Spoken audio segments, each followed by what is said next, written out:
E nós vamos conversar com o coordenador-geral da FUP, a Federação Única dos Petroleiros, David Bacelar. Bom dia, David. Bem, bom dia, Glauco, bom dia a todas e todos que estão aqui conosco na Rádio Brasil Atual. David, cálculos feitos pelo DIEESE na subseção da Federação Única dos Petroleiros, com base em relatórios da Petrobras e dados do IBGE, mostram que entre janeiro e março desse ano, os investimentos totais da Petrobras somaram 9 bilhões e 200 milhões de reais. E desse total, 7 bilhões e 200 milhões, 78% concentrados na atividade de exploração e produção, e 1 bilhão e 300 milhões em refino. É um nível muito baixo de investimento em relação àquilo, à própria história recente da companhia. Como é que você vê esses dados, David? Bem, Glauco, infelizmente isso faz parte de um encolhimento que a Petrobras já vem passando desde o governo Temer e principalmente agora no governo Bolsonaro. Interessante que as pessoas, não muitas, mas ainda algumas pessoas, insistem em dizer que o PT quebrou a Petrobras e de que nos governos tanto do Lula quanto da Dilma a empresa ela foi depenada ou roubada, mas na verdade, os fatos e dados nos mostram justamente o contrário disso.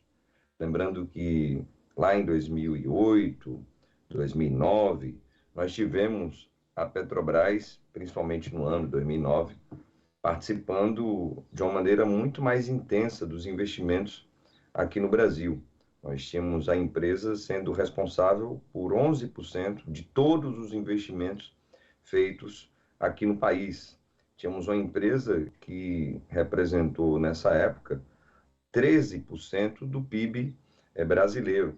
E hoje nós temos aí, infelizmente, um processo de redução dos investimentos feitos pela Petrobras aqui no Brasil, e, além disso, um processo, entre aspas, de desinvestimentos, que, na verdade, são privatizações realizadas principalmente pelo governo Bolsonaro. Só um comparativo muito rápido, Glauco.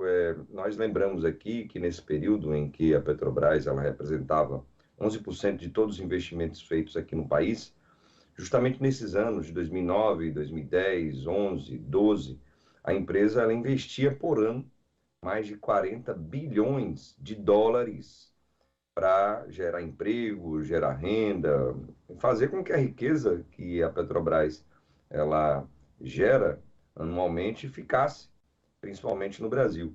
E no ano passado, além de termos tido apenas 2,8% de todos os investimentos feitos aqui no país, nesse ano anterior, 2021, nós tivemos investimentos globais da Petrobras na monta de apenas 8,8 bilhões, o que é incomparável com os mais de 40 bilhões de dólares que eram investidos anualmente pela Petrobras. Então, os fatos, os dados nos demonstram justamente o contrário. Nos governos do presidente Lula, nos governos, principalmente no primeiro mandato da presidenta Dilma, nós tínhamos uma Petrobras relevante, uma Petrobras importante para o nosso desenvolvimento econômico e social. E hoje, infelizmente, temos uma empresa cada vez mais encolhida pelo governo Bolsonaro. David, para que as pessoas tenham a noção, inclusive, da importância da Petrobras para a economia do Brasil, você citou esse dado de 11,1% da participação da Petrobras nos investimentos totais do país em 2009. Em 2010, nós tivemos também um alto índice, 9,6%. E as pessoas às vezes esquecem, mas a gente precisa lembrar, o mundo passava por uma crise internacional justamente nesse período 2008-2009, e a opção do governo à época foi justamente fazer aquilo que se chama de política anticíclica, ou seja, aumentar o nível de investimento para não deixar a economia retrair, tanto que em 2010 nós tivemos o maior crescimento dos últimos, aí, salvo engano, um pouco mais de 20 anos, que foi 7,5%. Isso tem muito a ver com a Petrobras. Então, quando a companhia consegue ficar integrada a um projeto de desenvolvimento, de estímulo da economia mesmo, é algo que é crucial, que é muito importante, inclusive para a criação de postos de trabalho, David. Não, perfeito, Glauco. O companheiro Lula ele já tem falado muito sobre isso. Você trouxe à memória algo que é muito importante. Realmente, em 2008, nós estávamos passando por um aprofundamento da crise do sistema capitalista mundial. E lembrando que nesse período tivemos também uma crise no setor de petróleo e gás em todo o planeta. E nesse ano, especificamente ali o ano 2008, nós chegamos a ter o barril do petróleo no mercado internacional custando US$ 140. E enquanto isso, nós tínhamos uma Petrobras que ainda conseguia, apesar do preço alto do barril do petróleo no mercado internacional, ela conseguia vender derivados de petróleo a preços justos para a população. Nós tínhamos a gasolina, por exemplo, a menos de R$ 3 nesse ano específico que aqui nós estamos citando. E o Lula também tem dito que, além de ser muito importante a empresa para esse controle de preços no mercado interno, mesmo ainda tendo uma margem de lucro para a Petrobras, para suas distribuidoras, para as distribuidoras que estão no país, para os postos de combustíveis que temos no país, a Petrobras ela foi utilizada, como você bem colocou, para estimular o crescimento econômico no país. É a maior ferramenta que o Estado brasileiro tem para promover a indução da economia nacional, seja para o controle da inflação, lembrando que hoje temos uma inflação de 2 dígitos muito pressionada por conta dos aumentos dos preços dos combustíveis, seja para estimular o crescimento econômico, a partir principalmente de grandes obras de infraestrutura que estavam sendo realizadas aqui no país justamente nesse período. Quando a gente lembra desse índice altíssimo, e estamos falando algo assim que é assustador no sentido positivo, porque uma empresa pública brasileira, ela representar 11% de todos os investimentos feitos no país, nós estamos dizendo que é incomparável com qualquer empresa, seja nacional, seja uma empresa internacional que atua no Brasil. Então, foi fundamental esse período para termos também um processo de geração de emprego e renda a partir da nossa querida Petrobras. Lembrando que nesse período, Glauco, nós tínhamos encomendas da Petrobras feitas no Brasil, sondas, navios, plataformas, pesquisa em desenvolvimento de novas tecnologias, tudo isso era feito no país, estimulando inclusive investimentos voltados para a pesquisa em universidades públicas, universidades federais, estaduais do nosso país. Também nesse período tivemos aí investimentos ali de 2008 a 2011, 12, na monta de mais de 1 bilhão por ano para a pesquisa aqui no Brasil. Então, como o Lula tem colocado, é necessário que a Petrobras ela volte a ser essa empresa que serve ao povo brasileiro, que serve ao Estado brasileiro, e não aos acionistas minoritários que hoje estão ganhando muito dinheiro. Lembrando que, junto à redução dos investimentos da Petrobras no Brasil, infelizmente, nós tivemos aí lucros altíssimos no ano passado, foram 106 bilhões de reais de lucro líquido da Petrobras e uma distribuição de dividendos na monta de 101 bilhões de reais. Por isso, nós não temos tido um aumento dos investimentos da Petrobras aqui no país. E lembrando que eles hoje se concentram em mais de 80% na área de exploração e produção de petróleo, especificamente no pré-sal, e a redução muito brutal de investimentos em outras áreas, como refino, como distribuição, logística e também, infelizmente, em investimentos em energias renováveis, o que a Petrobras hoje faz de forma muito ínfima. Estamos falando de menos de 1% dos investimentos totais que a Petrobras tem hoje aqui no Brasil. E essa redução nos investimentos de refino que você cita, David, aumentam também a dependência brasileira por importações de derivados, né? As compras de diesel e óleo combustível dos Estados Unidos, inclusive, tem crescido bastante, o movimento que vem acompanhado do crescimento no número de importadores de derivados no Brasil, pulou de 363 agentes em 2016 para 643 em dezembro do ano passado, e isso acaba afetando também o bolso do consumidor, ainda mais quando aliado a uma política de paridade internacional de preços, David.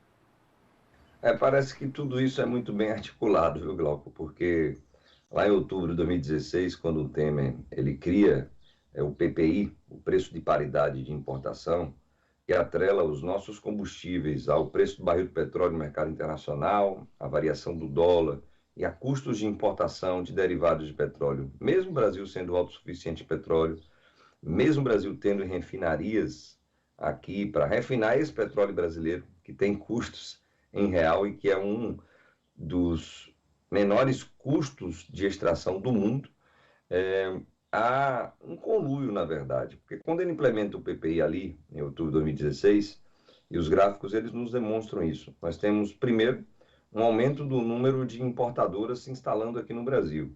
Como você bem citou, nesse período ali já tínhamos quase 300 empresas aqui instaladas. Esse número hoje supera as 600 empresas chamadas tradings, que importam e exportam derivados de petróleo. Na verdade, hoje somente importam. Então, você há um beneficiamento desse setor. Importadoras estão ganhando muito dinheiro, trazendo diesel, gás de cozinha, também gasolina, inclusive sem necessidade, para abastecer aqui o mercado interno. Enquanto isso, com o movimento, a gestão da Petrobras no governo Temer e também no Bolsonaro fez. Ela reduz o fator de utilização das nossas refinarias. As refinarias que operavam ali no ano de 2013, 2014, com quase 100% da sua capacidade, era o fator de utilização, 95%, 94% da sua capacidade. Essas refinarias elas vieram a operar em média ali no ano 2016, 17, 18, com 60% da sua capacidade. Tivemos agora uma retomada, né, desse fator de utilização, ampliando a utilização das nossas refinarias, mas ainda não utilizando-as na sua plena capacidade. E, além disso, como você bem citou, beneficiam também esses setores do governo federal, o governo Bolsonaro, refinarias estadunidenses, refinarias que estão instaladas principalmente no Golfo do México e que exportam principalmente diesel para o Brasil.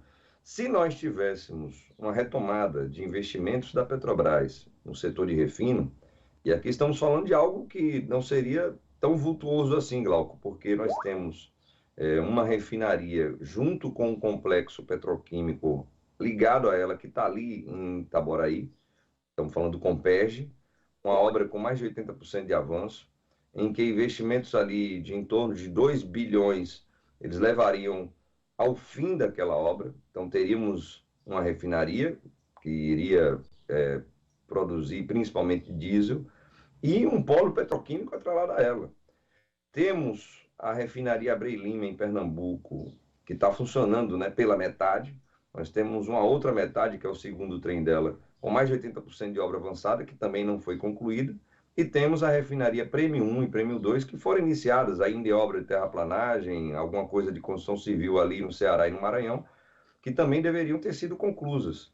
Se esses investimentos fossem feitos, nós hoje, além de autossuficientes em petróleo, nós também seríamos autossuficientes em refino, o que permitiria que não precisássemos mais importar diesel, GLP e muito menos gasolina de outros países, principalmente Estados Unidos da América do Norte. É o governo, como nós dissemos, né, que não gosta de trabalhar, é um presidente que anda somente de jet ski, que faz motociata e que trabalhar, que é bom, nada. Poderia ter tido esses 3 anos e meio de governo para pelo menos retomar as obras que a Lava Jato parou e que nos coloca hoje com essa necessidade de importar algo em torno de 15% ainda de todos os derivados que necessitamos aqui no Brasil. David, queria agradecer sua participação aqui no Jornal Brasil Atual. Suas explicações é necessário que a sociedade saiba que acaba pagando o preço do alto nível de desinvestimento da Petrobras que acontece hoje. Muito obrigado, David. Até a próxima. Eu que agradeço, Glauco. Mandar um abraço aí para a Ana, para todos e todas da Rádio Brasil Atual. Quem está nos acompanhando, aproveita depois, como a gente sempre lembra, para estar compartilhando essas informações nas redes sociais de cada um e cada um. Muito obrigado, Glauco. Um bom final de semana a todas e todos. Igualmente, lembrando que essa e outras entrevistas vão estar disponíveis aqui no Cortes TVT. Conversamos aqui com o coordenador-geral da FUP, a Federação Única dos Petroleiros, David Bacelar, e agora nós vamos a um rápido intervalo. Daqui a pouco a gente volta com o Jornal Brasil Atual. Aqui você ouve as notícias que os outros não dão. Jornal Brasil Atual.